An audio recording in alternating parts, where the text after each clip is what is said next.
Welcome to Entrepreneurship at Rowan, an official production of the award-winning Rowan Center for Innovation and Entrepreneurship. We cover the entrepreneurial pulse of Rowan students, faculty, and alumni. Prepare to be Rowan proud. Hello, Rowan University, and welcome back to the Entrepreneurship at Rowan podcast. My name is Aiden Tamazian, and I'm your host for Season 4, where we get to hear from Rowan's Entrepreneurship Advisory Council. Today, I have the pleasure of speaking with Mr. Stephen Harbaugh, a serial entrepreneur and philanthropist right here in South Jersey. Welcome to the show. Thanks for having me. Of course, we're super excited. So, as you know, we're going to start off with a little lightning round, just get loose and get warmed up here. So, first question, what's a talent or skill that you wish you had? Business or personal? Let's do personal. Okay. So, it's funny. I look at those videos. I'd love to be that dancer on the dance floor that everybody's attracted to. You look at that. You're like, look at this guy, right? Definitely. And it's like, look at that. I'm like, it takes a lot of skill. My wife knows that I'm not a dancer, but that's something that I'd, love to achieve. That's something. I also am not a dancer, so I feel you there. What is your favorite type of cuisine? Now, this is crazy. So I've eaten at some great restaurants, but a bag of Doritos in front of me would be my last meal. I don't know what they put in them. Wow, okay. But maybe we don't want to know what they put in Doritos, but I find that to be an awesome dish. Interesting choice. I was expecting Italian or Chinese, but Doritos, hey, we'll take it. What's a book you think everyone should read? So I just wrote a book called The Apple Tree Method. And of course, I think everyone should read that. That'll be out this spring. And what I do, why I tell people and why I wrote it is to help people, is the fact that we're all career driven. We all want to do well. Why? Because we want to make money. We want to have that freedom. We want to be able to do what we want. And there's so many people out there that just don't know the two types of money. And it's active income versus passive income. So the Apple Tree Method is a metaphor. I use a lot of graphics in it. And it's basically the tree is the asset. Don't touch it. I'll teach you how to build that. But you can eat all those shiny apples, all the passive income. And I'll teach you how to do another tree and eventually have your own orchard. So the Apple Tree Method, I think it should be taught in every high school. I think it should be taught in every college. And it's really my life lessons of what you should do, but my real life lessons of failure and overcoming and things like that. So I wish that book was around when I first started. And the motivation behind the book was, I don't care if I sell one copy, but if I could help people. And it's a great outline for me, and especially like today, it just keeps me kind of organized and straight as to what advice to give. That's amazing. We'll have to add it to the collection of books over in the RCIE. I think students would love that. So I believe that a lot of people really like to know about the educational background of successful individuals. So let's start there. Did you attend college, and if so, what did you study? So in high school, I had an incredible business teacher my senior year, and I was prepped. I was going to go to college, and I knew that I wanted to go for business. I was a C, B student. If I got a B, it was like getting an A. So I went to Gloucester County College. I took English and history, and I tried to get into those business classes, but I was itching, literally itching, and I gave it 2 semesters. I ended up just moving on, kind of failing out. Everybody was going to college back then, right? So it was like, wow, I'm supposed to go to college. So I didn't go to college, but I don't encourage not going, right? If you're going for, like you, engineering, people are going for a doctor or a career, but it's kind of crazy to say on a college campus right now, but it's not the end all. Like it's me, I was trying to figure out this money crap, if you will. Like if I could get that out of the way, then I can enjoy the rest of my life. And it's just sad. Like so many people out there, they end up going to work every day. 80% of them hate their job. For what? For money. And it's just really just that means of being able to make income. So fortunately, I had a couple businesses in the beginning. They failed. I got into flipping houses, and it just snowballed from there. But I did not go to college. I encourage everybody to go, but that just was not for me. I could not sit there. I had to go out there and do it. That's incredible. And you always hear the saying, A's work for C's, and I guess now we're seeing it in real life. That is something that I think a lot of people will resonate with. There's definitely students out there that aren't sure if college is for them, and maybe hearing your story will inspire them to take a different route. So my next question would have been, tell me about the first job you had out of college, but instead, tell me about the first company you started that you said failed. So I told my dad, I said, look, I can't sit here for another semester of this college. He said, look, you need to get your act together. And he was able, he was a paycheck to paycheck kind of guy. My dad was the only reason why I am where I am, it was his motivation, his coaching to get me where I am. And he's like, look, you got to get your act together. So I moved to Myrtle Beach. I was 18. And I started thinking of some businesses, and I saw this jet ski rental business where this guy wanted to get out of it. And I was able to take the lease over, but I needed some co-signers for jet skis. I needed a little bit of money. I think my dad maybe borrowed someone a credit card, whatever it was. And his justification was, hey, he wants to go out. He wants to start his own business. This is money I probably would have borrowed anyway for his college. And I started a jet ski rental business, and I had it at the age of 19, 20, and 21. And the first year, the guy before me did $25,000 a year in sales. Second year, I did 50, and then I increased it to 75, and then 100, but it wasn't enough. I struggled for those 3 years, and I hated it at the time. But looking back, I was 22 years old. I got rid of it. I had 2 jet skis repossessed. That's how bad it was. Wow. But looking back, I learned marketing real fast. I learned finance. I learned management. And that was my school, if you will, for 3 years. Yeah. And I'm almost glad that it didn't go well, because I might have been a cocky kid if it did real well and I made a ton of money at it. And I always tell people, like, if they're getting into real estate, or if they're start a business for a child, just a kid just getting started out, or invest in a flip. And if you don't make money, or even if you break money, or if you lose money, that experience is priceless. Of course. And so, if you don't mind sharing, what was your strategy for marketing that allowed you to grow to such, an exponential rate? In the jet ski, or just in general? In jet skis, let's start there. So in jet skis, I spent $130 for an airplane banner to go by. Oh, those are cool though. Right? That's really cool. And back then that was a lot of money. And I was like, there's no way I can't do that again. Right. So I was like, wow, it's a sign going up and down the beach for people to see on the beach. So I had a jet ski. It was called we had one that we kind of monitored everybody. So I came up with this contraption out of PVC pipes, and I did a banner. It said jet ski rentals 238 ride was my phone number. Mm. And I would putt up and down just beyond the breakers. No way. The cell phone would go off. So it was the same effect as the airplane. We did flyers everywhere. So, and I was always, I tell people too, I sold vacuum cleaners door to door my senior year of high school. And if anything in business, even like you're trying to get engineering, you have to sell yourself. You have to learn how to sell. And what does that mean? That means just kind of being passionate about what you want. And that's what I did. I went out there and I sold the services. I went to the hotels. I went to the different places. And that's really what excelled me in the real estate career is sales. So eventually you moved on and started your company, Harbaugh Custom Homes. And this company designs and builds some of the most beautiful homes on the Jersey Shore. So first of all, congratulations. What was the inspiration behind starting this business? Thank you. So that was after 3-4 years of flipping homes. And I started borrowing money from private investors. I didn't have the money to flip these houses.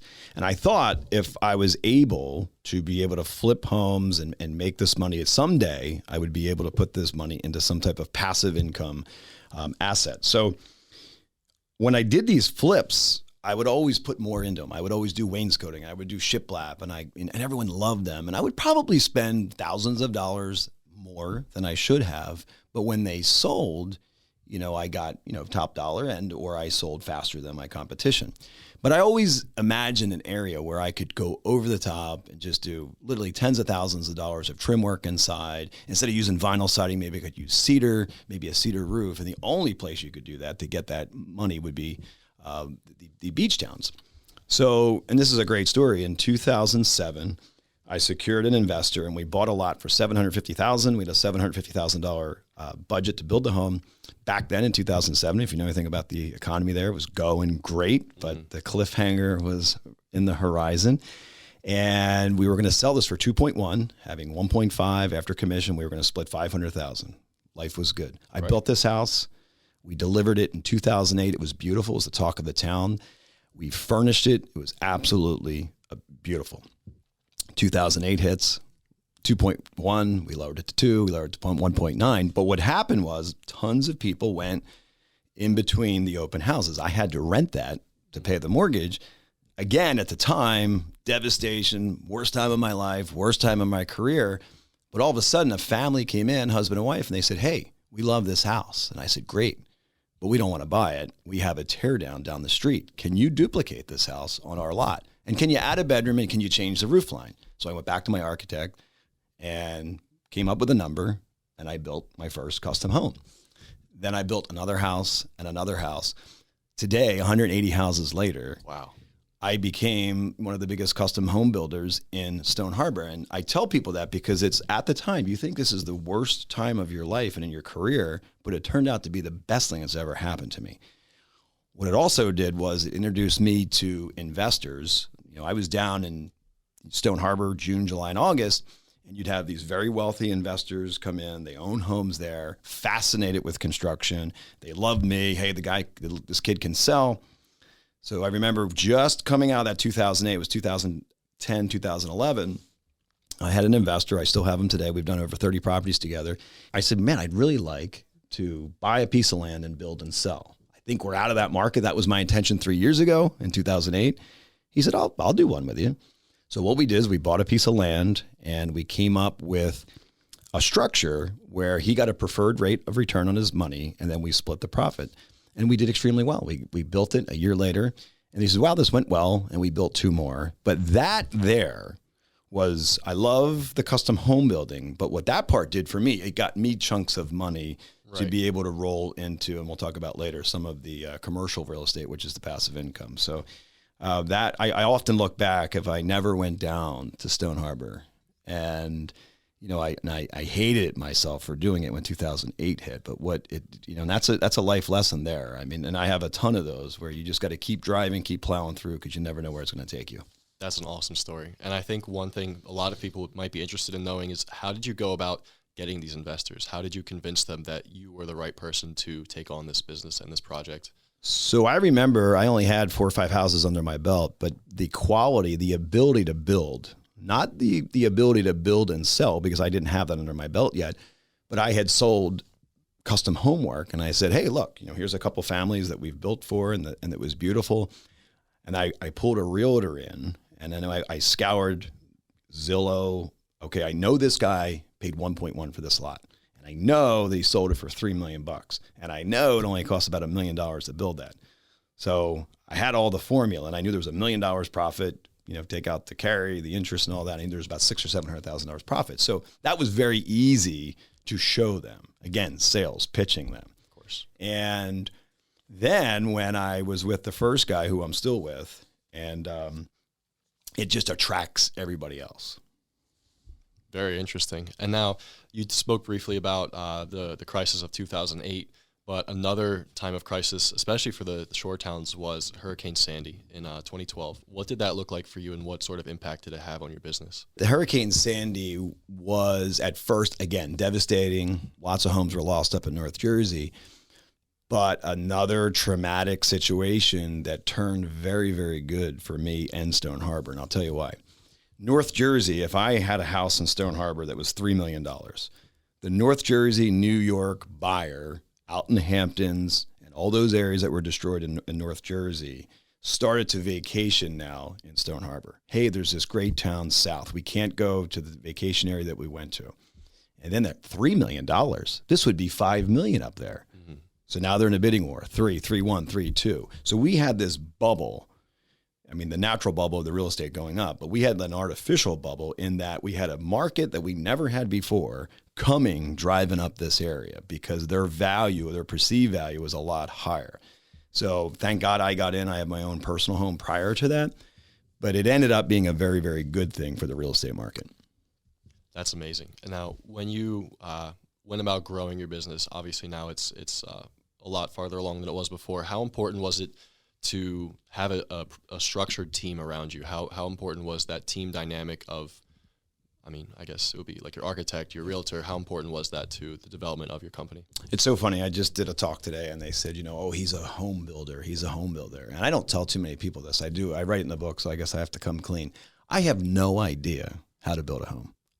I could sit down with the architects, I could sit down with the engineers, I could walk through plans, I could sell it. But if you put a hammer in with me and some nails and try to cut the roof joists and the angles of the roof and the hip roofs and things like that, I could never do it. I don't need to do it, right? What I need to do is be able to orchestrate a portfolio of people. I've got the best realtor. I've got a head of operations that now is an owner of my company who can do everything that I can. So it's really trying to put together a team, like you said, that can execute and do this. I sell very well. Like I go out and I can sell the whole package, but don't get discouraged. Like if you can't do something, like CEOs and companies, they can't do all of the different avenues. And that's what I kind of consider, like I'm the CEO, if you will, to pull all those different tasks together to achieve a home that we can build and sell. But I have an incredible team. My architects are great. In my company, Harbaugh Custom Homes in Stone Harbor, we have a designated selection coordinator, a home delivery coordinator. We have a big staff. We've got about 5 key people. We do a good amount of volume, and people say, well, he does a lot of houses, because the client only cares about one house that you have, and it's theirs. They don't care that you've got maybe 10, 12 going on. So how I counteract that is like, hey, you don't want a guy building a home, billing you at night, sending you to a selection place. We have that all in place with all our coordinators. So it has worked out very well. That's amazing. And another thing that I think along that line, people would be interested in knowing is, how do you attract that top talent that can A, stay with you for the long term, and B, be fully qualified to do all of these different things and take on these roles and responsibilities? One word in my office in Stone Harbor is family. Every single person has been there 10, 12 years. And I look at other friends, colleagues that have businesses, and I see how they treat their employees, their managers. Every single person in my team gets a bonus, down to the architect that I don't even own the architectural firm, down to the CAD operator who works on my plans. Everybody's part of it, and everybody gets a bonus that's designed, and they love it. They never forget that.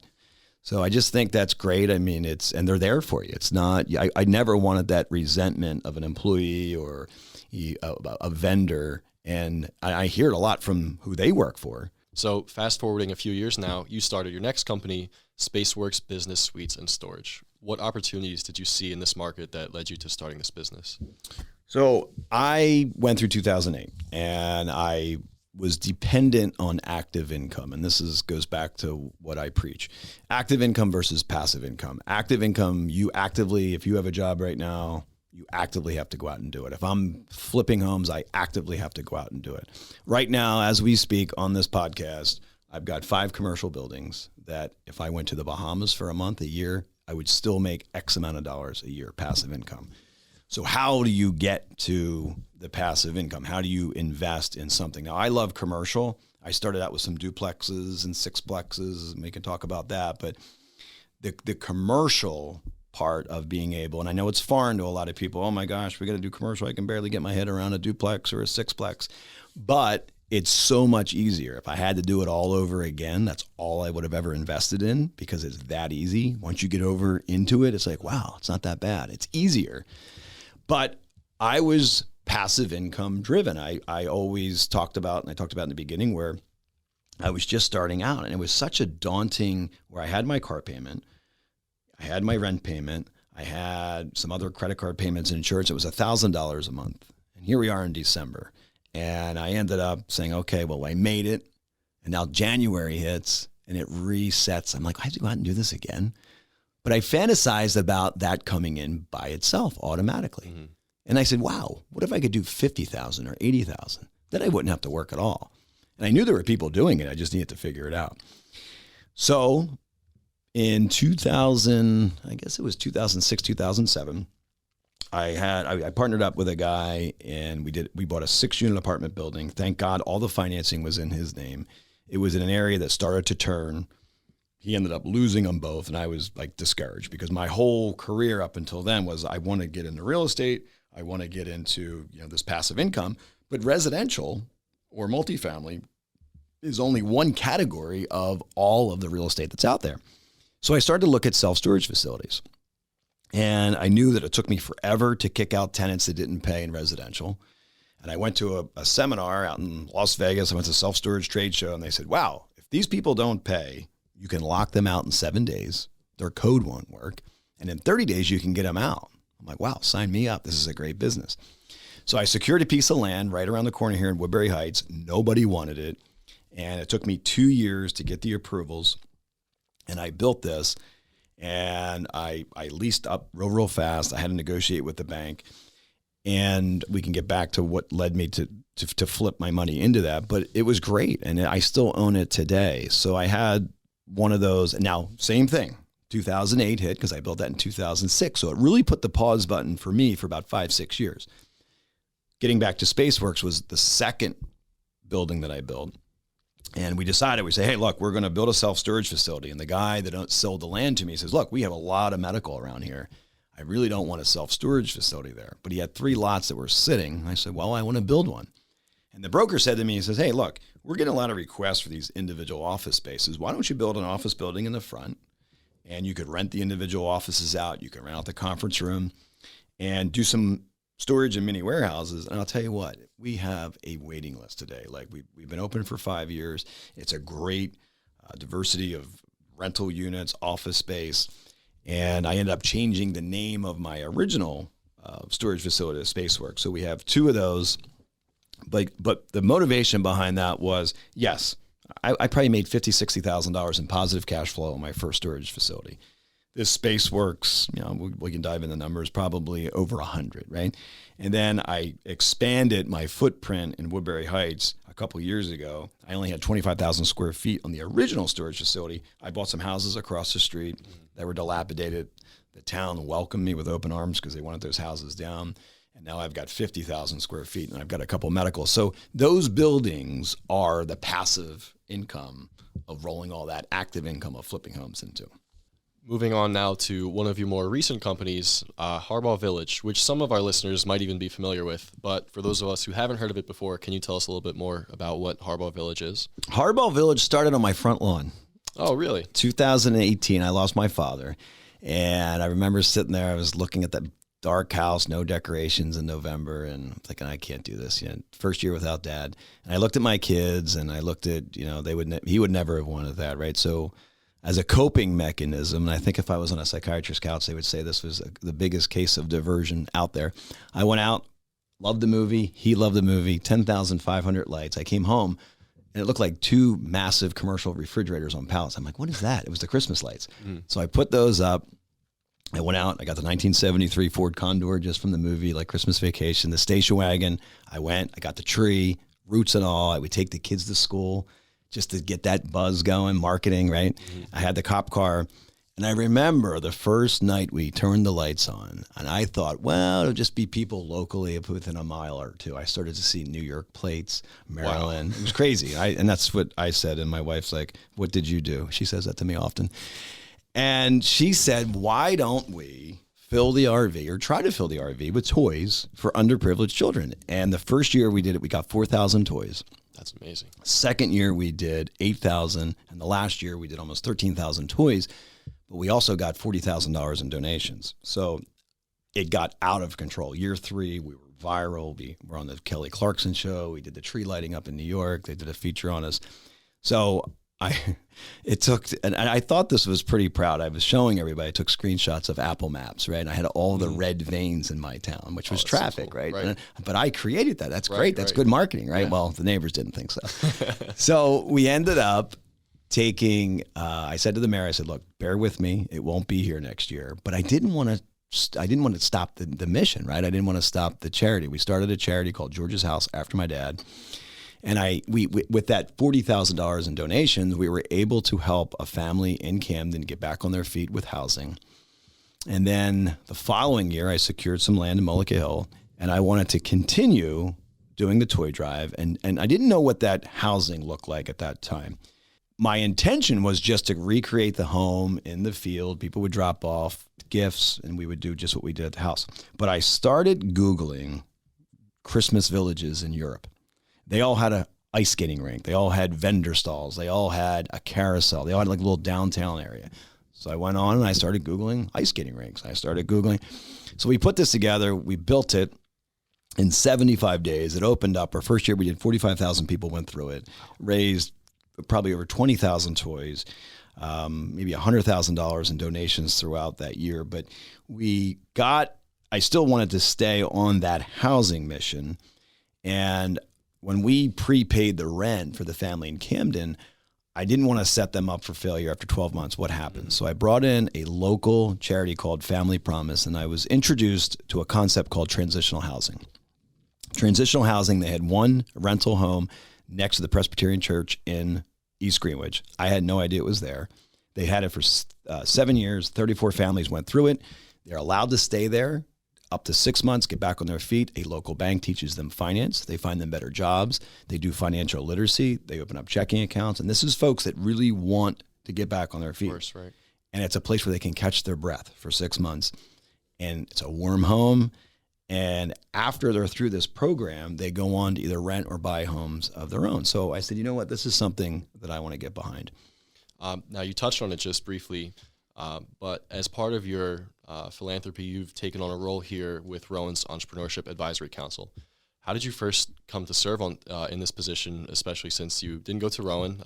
How were you first acquainted with the opportunity? Well, my wife went to Rowan here, so that's good. Okay. I actually have a graphic designer who went to Rowan, and he did all my graphics in the book. And he said, and as it's funny, as I do these podcasts and I do these videos, people, even camera guys, they're intrigued by this. They want to follow this. So Dylan, who went here, he started doing all my graphics, and he's getting into real estate too. And he said, you really need to talk to Rowan. And he hooked me up with a couple of professors.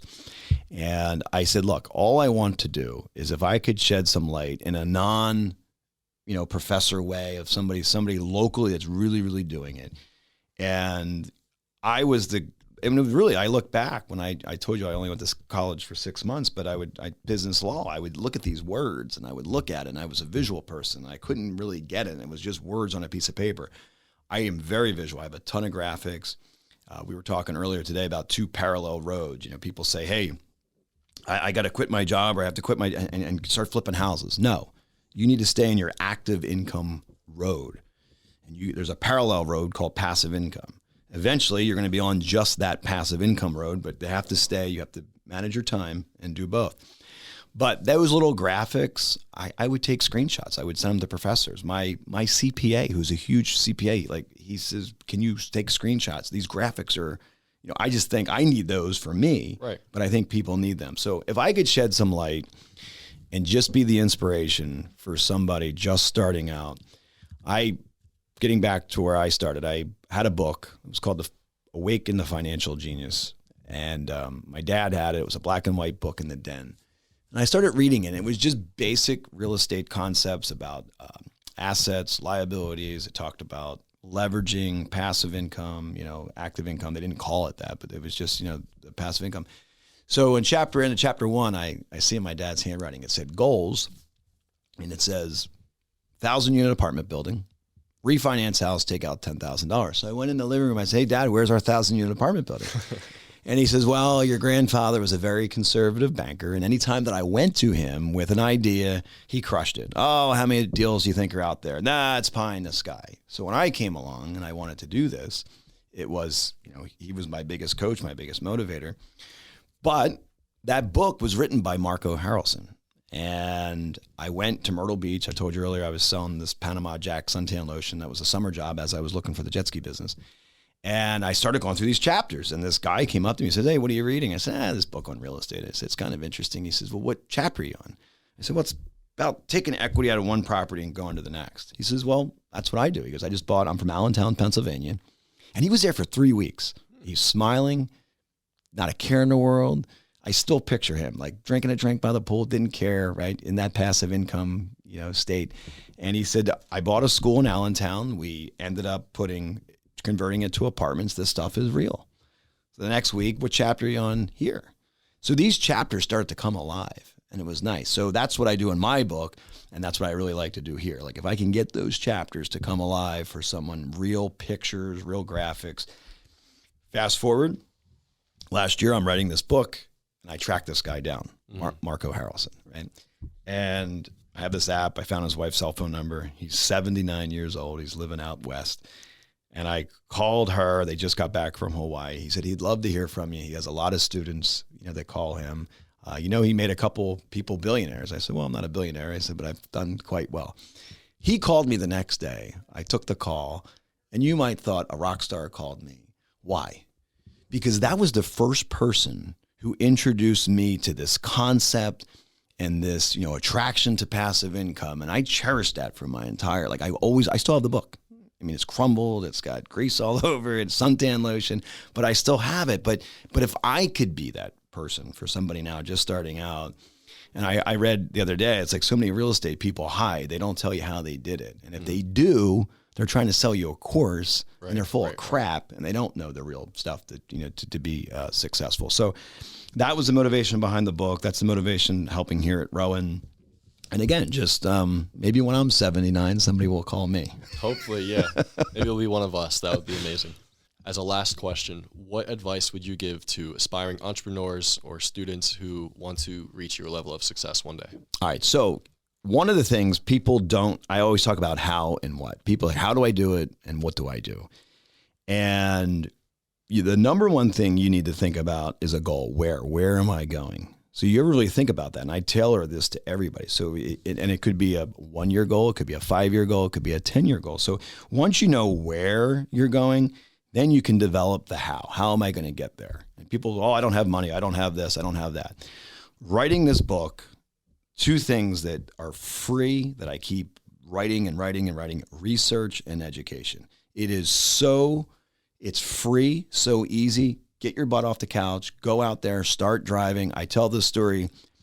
I have 2 guys that are trying to get into real estate, and they're like, well, guy's not calling me back. I can't find this first flip. I said, give me the phone. I call this guy. His name's Patrick. He does these flips, and he flips contracts called wholesaling. So I call him. He says, yeah, I got something in Mantua. I said, guys, get in the car. Watch. Well, where are we going? I said, I have no idea, but watch what happens. So we get in the car. We drive by the house. It's a disaster. What we could buy it for, I don't think it's worth it. We drive by another house under contract. Let me call him. Why are you calling him? You have no idea what that guy is going to say.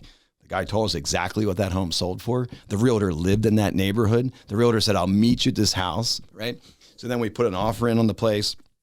The guys ended up not getting it because they were disciplined. I teach set it and forget it. Set that price. Our price was $205. The guy wanted $220. Walk. You're not going to, you can't get caught up.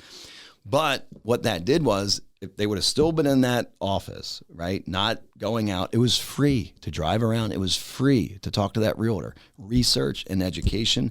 And then all of a sudden, these opportunities come that you have to get that, that how. And that's the last part, action, right? Once we have that goal, once we figure out how to do it, it's action. You have to actively go out there and just, that perseverance and just acting, because so many people talk. They get excited. And I'm in these groups. And then Monday comes around, and all of a sudden the car payment comes in, they're at work, and then they lose that motivation because it's that daunting 9 to 5 job where they're just going. So one thing I still do, I don't have all the answers, but I get lazy sometimes. I get passive, and I listen to great podcasts. I listen to motivational things on Instagram, because I need that too. Like that, you need to be around. It's one thing to know what you want to do, but a good third of my book is on mindset. And I heard this guy say, and it's so true, when I was in my 20s, I thought it was 80% hard work and grit and 20% mindset. 20 years later, it's the opposite. It is 20% hard work and grit and totally 80% mindset, because you can decide yourself out of everything right in the beginning. You can't act. Doubt and fear will get in the way, but it's just, you got to keep around positive people, have that good attitude, try to overcome doubt and fear. And I'll tell you, I write a chapter on every one of those words. There's 7 words out there. And I do real life lessons on each one of those words, and you just got to plow through it. And I'm a victim of it too, because it's tough. I mean, you go out there, but again, surround yourself around good podcasts, good Instagram posts, motivational, positive people, and you will succeed.